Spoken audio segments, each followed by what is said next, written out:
What's up, everybody? It's your boy, the Stickler, and welcome back to another review. I listened to Ghostface Killah's new album, Supreme Clientele. Came out a little bit ago during that whole week, but I finally listened to it, and I'm gonna review it per usual.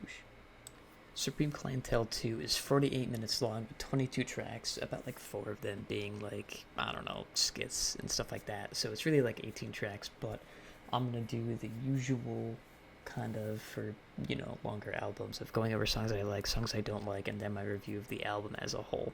So we're gonna start on songs that I thought were good. First is Curtis May featuring Styles P and Conway the Machine. I think this has a really good beat. I think Ghostface has a really nice flow in this, and that is something that is very prevalent on the whole album. And his lyrics on his verse are really good.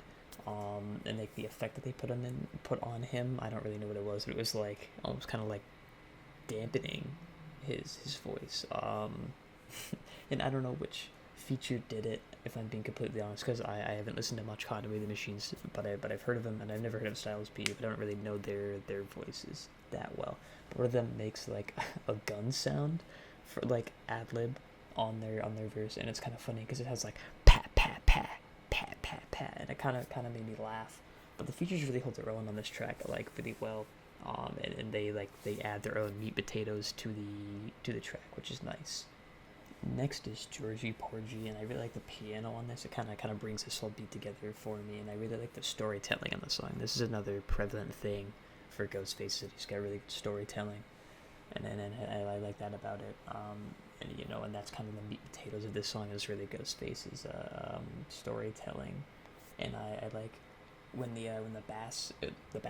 bass comes on. The bass adds even more to this beat, and it adds this whole kind of grooviness to the song. And Georgie Porgy is one of the better songs on this album for sure. Next is The Trial, featuring Raekwon, Method Man, GZA or Jizza, I don't know, that sounds weird, and Reek the Villain and Pills. I like this beat a lot, and I really like the concept of this song. It's called The Trial, and they're obviously at a trial, and it's pretty cool what they do with it. It has really cool storytelling, to be completely honest, and it's such an interesting song. It's not exactly a playlist worthy song for me, but I think that it is a good song on this album. The next song is Love Me Anymore featuring Nas. This has a very interesting beat on it, and it sounds very, very, very old school. And it has the you abandoned me, I don't live here anymore. And that's from I heard it on an NLE Choppa song, but I kind of like the sample more on this one that Ghostface did, and this is a really good song that I think is worth checking out. Next is Metaphysics. I like the feel of the song. It just feels really good. I don't know how to explain it other than that. I like the feel of it. And he mentions Kendrick on it. Something about K Dot. I'm forgetting the exact lyrics. But this is just a really chill song, and it has those vibes from like the early 80s kind of hip hop, when like hip hop was like very new to the scene, of music. It kind of has that feel to it.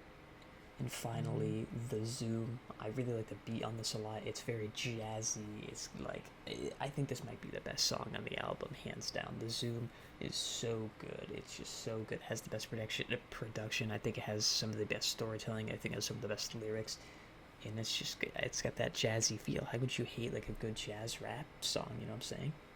The first bad song is Sample for 20 featuring Mop.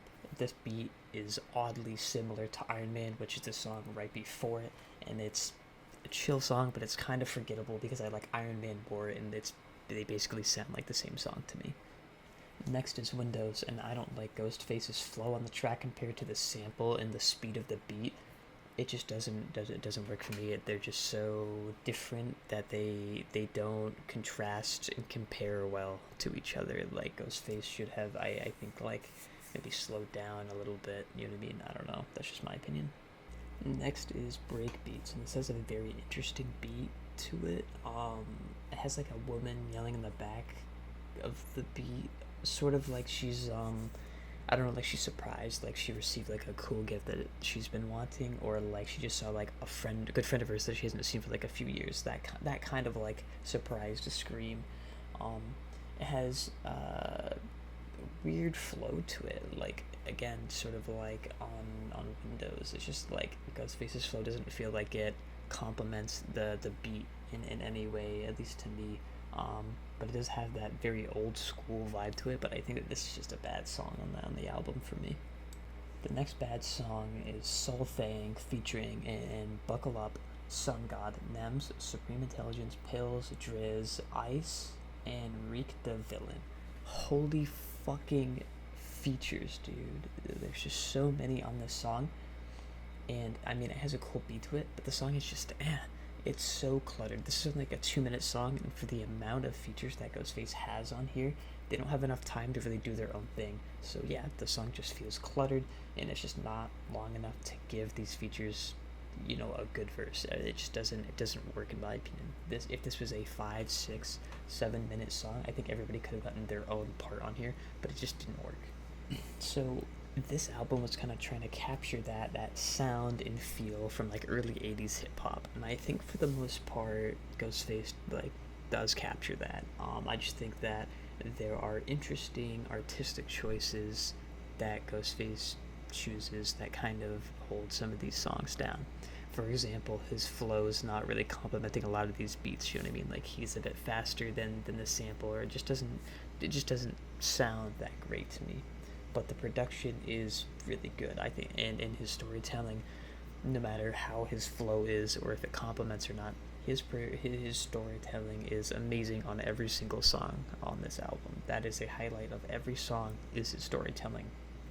And I could have said that about every good song and every bad song, but I chose not to, so I wanted to say it here. And I think a lot of these songs that I don't like and I think are bad are on the first half of this album. And I think the second half is so much better than the first half, which is interesting because you would think that the first half of the album would be the stronger part and then the second half would be weaker, but it's quite the opposite, which is very intriguing and interesting to me that is how the album ended up being, at least for me. Maybe for other people, they have a different listening experience and they think the whole album is good, or they think the first part is better, whatever. And with all of that in mind, I think I'm going to give this album a 4.5 out of 10 because I think there are some genuinely good, enjoyable songs on here, but I think there are a lot of songs that just aren't that great because of some of the artistic choices that Ghostface chose to do. And I didn't mention this, but some songs do sound, very similar, like I mentioned with Sample 420 sounding similar to Iron Man, and that is kind of relevant on the first half of this album. And the first half of this album for me is kind of a trudge to get through. Like I felt like I was walking through mud to really get to the good stuff here, which is why I'm giving it that 4.5 out of 10. But when you get to the second half of the album, it really does come to life, and it really is very enjoyable. I just wish the other half of the album was similar to, that second half. Well, if you like the video, maybe you could leave it a like, maybe subscribe if you want to see some more music reviews. I got some more on the way. There's always new music. There will never not be new music. And maybe leave a comment. Do you agree with me? Do you think I'm stupid for not realizing how good Supreme Clientele 2 is?